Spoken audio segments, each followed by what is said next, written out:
최선과 차선을 분별하라 라는 제목으로 하나님 말씀을 나누고자 합니다. 성경을 관통하는 단 하나의 주제, 단 하나의 핵심, 그리고 하나님께서 성경을 통해 우리에게 말씀하고자 하는 단 하나의 메시지, 그것은 바로 구원입니다. 지난 설교 때도 언급했지만 우리는 구원하면 고정관념이 있기 때문에 무엇을 떠올리느냐? 선교 또는 전도만을 떠올립니다. 우리는 일상에서 전도가 몸에 배이지 않았습니다. 모태신앙이건 수십 년을 신앙생활을 해왔건 우리는 전도가 그리 즐겁지만은 않은 것 같습니다. 전도가 우리의 취미나 특기가 되지는 않는 것 같아요. 그래서 부담스럽습니다. 때로는 전도가 우리에게 죄책감으로 다가올 때도 있습니다. 우리의 어깨를 짓누르기도 합니다. 예수님이 내리신 지상 강령이니 가장 중요한 일이자 누구나 필수로 해야 하는 것임에도 불구하고 그렇게 살아가지 못하니까 우리가 짓눌린다는 거예요. 전도가 마치 율법처럼 내게 다가올 때가 있다는 것이죠. 예배드리는 것은 좋습니다. 찬양하는 것도 좋습니다. 기도하는 것 좋습니다. 그런데 나가서 복음을 전하는 것은 싫어요. 복음을 전하다가 욕먹는 게 싫어요. 수치를 당하는 게 싫습니다. 그러므로 우리에게 구원이란 무엇일까? 솔직하게 우리에게 그토록 성경이 강조하고 가장 중요하다고 여기는 그 구원이 무엇일까? 2014년도에 나왔던 대중가요 썸이라고 아십니까? 우리 어르신들은 모를 수도 있겠지만 저와 비슷한 연배나 이런 분들은 아실 거예요. 2014년도에 나왔던 썸, 그냥 가사만 읽어드리면 저게 뭔 곡이지 할 수 있으니까 이빨 빠진 상태에서 제가 잠깐 불러드리겠습니다. 요즘 따라 내 거인 듯 내 거 아닌 내 거 같은 너. 들어보셨어요? 네. 저 이빨에 집중하는 것 같아가지고. 네 거인 듯 네 거 아닌 네 거 같은 나. 아시죠? 들어보셨죠? 네. 구원이 가장 중요한 걸 머리로는 아는데 일상에서는 너무 부담스러워 구원을 멀리하는 우리의 모습 속에서 저는 갑자기 이 노래의 가사가 갑자기 딱 떠올랐어요. 구원은 내 거인 듯 내 거 아닌 내 거 같은 구원. 그렇죠? 네 거인 듯 네 거 아닌 네 거 같은 구원. 구원은 하나님이 계획하셨고 하나님께서 행하신 것이니까 하나님 앞으로 쭉 알아서 다 하세요. 그러나 구원이 또 내게는 소중하긴 해요. 그러니까 저는 하나님께 받은 구원 잘 누리면서 살다 가겠습니다. 이게 우리의 모습이라는 것이죠. 자, 근데 굉장히 부담스러워요. 왜? 예수님이 하필 이런 말씀을 하셨기 때문에 내 증인이 되라. 그렇죠? 내 증인이 되라. 예수님의 지상강령이에요. 지상강령. 내 증인이 되라. 증인이 뭐죠? 내가 본 거, 들은 거, 겪은 거를요 거짓 없이 있는 그대로 사실대로 진술하는 거예요. 전하는 거예요. 그게 증인의 의무입니다. 자, 우리 사랑하는 성도님들, 성도님들이 본 그 예수님은 어떤 분이세요? 성도님들이 들은 그 예수님 누굽니까? 성도님들이 만난 그 예수님 어떤 분이세요? 타인이 실수했어요. 죄를 지었습니다. 김환성 목사가 비난을 합니다. 그리고 뒤에서 욕해요. 수군댑니다. 그럼요, 성도님들은 저에게 이렇게 한마디 하세요. 제가 알려드리는 거예요. 하세요. 아, 김환성 목사님이 본 예수님은 남이 실수할 때, 남이 죄를 지을 때 뒤에서 욕하는 분이시군요. 저와 함께 사역하는 사람이, 그냥 예를 드는 거예요. 제가 아까 유튜브를 말씀드렸죠. 저와 함께 사역하는 사람이 저랑 기질이 너무나도 달라요. 그래서 제가 너무 힘들어요. 저랑 성향이 너무 달라서 너무 스트레스를 받고 있어요. 제 사역에 방해가 됩니다. 그래서 툭 하면 그 사람을 저주해요. 시비 겁니다. 다툽니다. 저 사람은 비성경적이라고 제가 막 소문을 퍼뜨려요. 그래서 사람들에게서 차단시킵니다. 일명 가스라이팅이라고 하죠. 이럴 때 제가 이런 모습을 보인다면요, 성도님들은 저에게 이렇게 한마디 하세요. 괜찮습니다. 진짜 하세요. 저 화 안 낼게요. 하세요. 아, 김환성 목사님이 만난 예수님은 나와 다르다고 해서 저주하고 시비 거시는 분이었군요. 이제 역으로 묻겠습니다. 성도님들은 예수님의 증인된 삶을 살고 있습니까?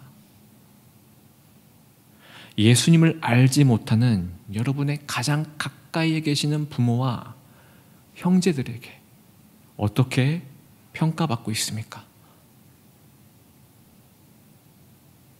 새벽 예배를 마치면 이제 다들 출근하실 텐데, 여러분의 직장 동료가 여러분을 어떻게 평가하고 있습니까? 여러분들의 베스트 프렌드, 친구들이 어떻게 평가하고 있습니까? 우리 교회 내에서 동역자들이 여러분을 어떻게 평가하고 있습니까? 이제 감이 좀 오셨을까요? 내 증인이 되라. 이 말씀은요, 내가 본 예수님, 내가 들은 예수님, 내가 만난 예수님을 있는 그대로 보여주는 삶을 의미합니다. 내 눈은 걸레 같은데, 내 입은 걸레 같은데, 내 마음은 걸레 같은데, 땅 끝까지 이르러 예수님을 그냥 전하면 된다고요? 그래서 값싼 은혜, 값싼 구원, 입만 산 그리스도인이라는 말이 나오는 거예요. 실제로 만방을 두루 다니며 예수님을 전한 사람들의 삶을 보십시오. 성경을 보십시오. 그들은 입만 산 그리스도인들이 아니었어요. 구원의 능력, 하나님의 능력은 말에만 머무는 것이 아니라 실제로 능력이 발현이 됩니다. 그들은 진짜 예수님을 만났어요. 봤어요. 그들에게 결코 구원은 싸구려 은혜도 아니요, 입만 산 그리스도인이 아니었다는 거죠. 구원은 단순히 예수님을 전한 것으로 끝! 이것이 결코 아니라는 겁니다. 성경 어디에도요, 이렇게 기록되어 있지 않다는 거예요. 구원은, 자, 따라해 봅시다. 구원은 사랑입니다. 네. 구원은 하나님의 사랑입니다. 구원은 하나님의 사랑입니다. 구원을 받았다는 것은 하나님의 사랑을 받았다는 거예요. 예수님의 지상강령, 내 증인이 되라.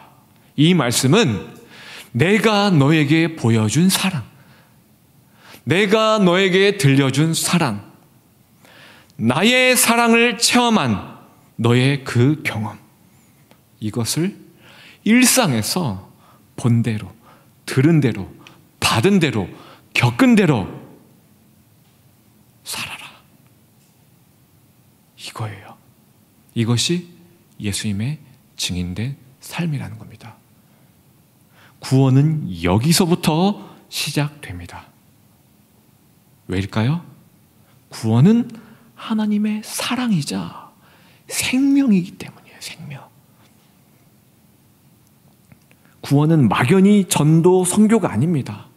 구원은, 다시 한번 강조합니다, 구원은 하나님의 사랑이에요. 구원은 하나님의 생명이에요. 사랑입니다. 이렇게 설교하면 바울이 말한 고린도전서 13장의 사랑에 대해서 읽어야 합니다. 또는 사도 요한이 요한일서 4장에서 강조한 사랑에 대해서 읽어야 하겠죠. 근데 저는 너무 뻔해서 싫었어요. 사랑이 느껴지지 않는 곳에서 하나님의 사랑을 찾고 싶었습니다. 그래서 찾은 본문이 바로 오늘 본문이에요. 다시 한번 본문 말씀을 볼까요? 한 번 더 읽어봅시다. 시작. 내가 애굽 땅을 칠 때에 그 피가 너희가 사는 집에 있어서 너희를 위하여 표적이 될지라. 내가 그 피를 볼 때에 너희를 넘어가리니 재앙이 너희에게 내려 멸하지 아니하리라. 재앙을 면할 수 있는 기준이 무엇이죠? 바로 어린 양의 피입니다. 피. 이스라엘 백성들이 이 재앙을 피할 수 있었던 것은 문설주의 어린 양의 피를 바른 것뿐이에요. 이게 전부입니다. 하나님은요, 오직 피만 보셨습니다. 자, 그런데 우리는 자꾸만 무엇을 봅니까? 피에는 관심이 없습니다. 피를 바르기 전 네가 무슨 행동을 했느냐? 어떻게 그런 말을 할 수 있느냐? 또 문설주에 피를 바르면 다냐? 피를 바르고 너 집안에 들어가서 처박혀서 너 무슨 짓 했어? 우리는 이것에만 관심이 있다는 거예요. 성경에는 기록되어 있지 않지만 우리의 모습을 반영해서 본다면 충분히 실제로 그럴 법도 합니다. 모세가 문설주에 피를 발라라 명령했을 때 우리는 어린 양을 잡으면서도 투덜댔을 거예요. 모세를 욕하고 하나님을 욕했을 겁니다. 문설주에 피를 바르면서도 이게 뭐 하는 짓이지? 이게 말이 돼? 또 집안에 있을 때에도 피를 바르고 집안에서 딱 있을 때에도 지도자 모세와 하나님을 향해 온갖 불신과 의문, 의심, 원망의 수군됨이 있었을 거예요. 자, 가장 중요한 메시지. 그러나 하나님은 오직 무엇에만 집중을 했죠? 피예요. 피를 보고 재앙을 면하게 하셨다는 겁니다. 이 사건이 유월절입니다. 유월절은 영어로 패스오버입니다. 무슨 뜻이죠? 넘어간다는 뜻이에요. 넘어간다. 저는 이 말씀을 묵상하면서 하나님의 크신 사랑을 다시 한번 깨닫게 되었습니다.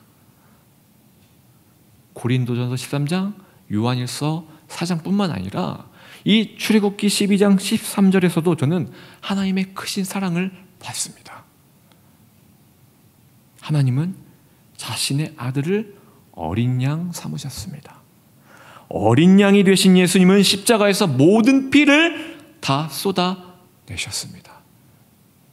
저와 여러분은 이 피를 발랐습니다. 아멘. 이 피를 발랐어요. 그래서 하나님의 심판, 하나님의 재앙이 유월했습니다. 패스오버했습니다. 넘어갔습니다. 그런데 자꾸만 우리는 피 외에 다른 것을 본다는 거예요. 그게 뭘까요? 재앙의 분별이에요. 다른 말로 선악의 분별이라고 합니다. 그래서 우리는 늘 넘어가지 못해요. 패스 오버 하지 못합니다. 말씀과 연관된 예화 잠깐 하나만 소개해 드릴게요. 이혜인의 말이라는 책이 있습니다. 이혜인 수녀가 쓴 책인데, 이혜인 수녀는 이 책에 자신의 어머니의 언어법에 대해 기록을 했습니다. 그 내용은 이렇습니다. 언어를 구사할 때도 어머니의 언어법을 닮으려고 합니다. 어머니는 위독한 상황에서 아픔을 표현할 때 딸아, 내 몸이 왜 이렇게 안정적이지 못할까? 라는 말을 하셨어요. 품위도 있고 보채지 않는, 남한테 불안감을 누르지 않는 말씀이었습니다. 그리고 아들, 며느리와의 관계에서 불편할 수 있는 상황들이 있었는데, 아휴, 빨리 죽어야지, 이렇게 푸념하지 않으시고, 누가 누구를 탓할 수 있겠니? 모든 것이 원죄의 결과라면 결과랄까? 그러면서 넘어가셨어요. 누가 어떻고 어땠다라는 말을 생략하셨습니다. 제가 누구에 대해 불평을 쏟아부으면 그렇게 행동할 수밖에 없는 이유가 있겠지 하셔서 저는 어머니의 이 어법을 닮으려고 노력해왔습니다. 이 글을 통해 우리는 무엇을 얻을 수 있습니까? 남의 잘못된 것을 고쳐주기 위해 우리가 사용하는 언어나 행동은 분명 좋은 무기가 될 수 있습니다. 네, 좋은 무기가 될 수 있어요. 그러나 이것은 최선의 무기가 될 수 없다는 거예요. 명심하세요. 최선의 무기가 될 수 없다는 겁니다. 차선의 무기는 될 수 있습니다. 이것은 차선이지 최선이 아니라는 거죠. 우리가 나를 중심으로 살아가면 차선의 무기를 최선의 무기로 착각할 때가 너무나도 많다는 겁니다. 그러나 하나님을 중심에 둔다면 문설주에 발린 어린 양의 피가 최선이 된다는 거죠. 수도사였던 토마스 아 캠피스가 이런 말을 했습니다. 여러분들이 굉장히 잘 알고 있는 말이에요. 나쁜 습관을 고치려 하기보다는 좋은 습관을 몸에 익히라. 많이 들어봤죠? 이 말은 토마스 아 캠피스가 한 말이었습니다. 저는 이 말을 이렇게 응용하고 싶습니다. 타인의 나쁜 습관을 고치려 하기보다는 나부터 좋은 습관을 몸에 익히자. 나부터 좋은 습관을 몸에 익히라는 것이 구체적으로 뭘까요? 나에게 발려진 어린 양의 피를 보라는 거예요. 나는 여전히 악독이 가득한 말을 머금고 있고 여전히 악독이 가득한 행동을 일삼고 있지만 하나님은 묻지도 따지지도 않으시고 그냥 넘어가셨습니다. 그냥 넘어가셨어요. 그냥 넘어갔다. 이게 뭐라고요? 패스오버. 패스오버가 뭐라고요? 유월절. 왜죠? 왜 그냥 넘어가셨죠? 악독이 가득한데 악독이 가득한 김완성을 왜 멱살 잡고 흔들면서 묻지도 따지지도 않으시고 왜 그냥 넘어가셨죠? 왜? 피 때문에. 피 때문에. 이것이 바로 하나님의 사랑입니다. 성경은 이게 전부예요. 이걸 가장 강조하고 있는 겁니다. 이것이 하나님의 최선의 무기라는 거죠. 이것을 먼저 묵상하고 나에게 적용하는 것이 토마스 아 켐피스가 말했던 좋은 습관을 몸에 익히라 라는 뜻이에요. 그렇게 되면 남에게도 최선의 무기를 사용할 수 있다는 것이죠. 최선과 차선을 혼동하지 않는다는 겁니다. 이것이 바로 증인된 삶이요. 이런 사람이 비로소 전도와 선교의 현장에서 하나님의 사랑을 전할 수 있다는 겁니다. 오늘 설교 제목이죠. 최선과 차선을 분별하라. 오늘 주신 말씀 붙들고 최선과 차선을 분별하여 많은 사람을 위로하고 또 하나님께로 인도하는 성도님들이 되시기를 축복합니다. 재앙의 분별, 소위 선악의 분별보다 피를 보고 그냥 넘어가신 하나님처럼 저와 여러분도 구원을 위해 그냥 넘길 수 있는 6월절의 영성이 가득하기를 예수님의 이름으로 축원합니다.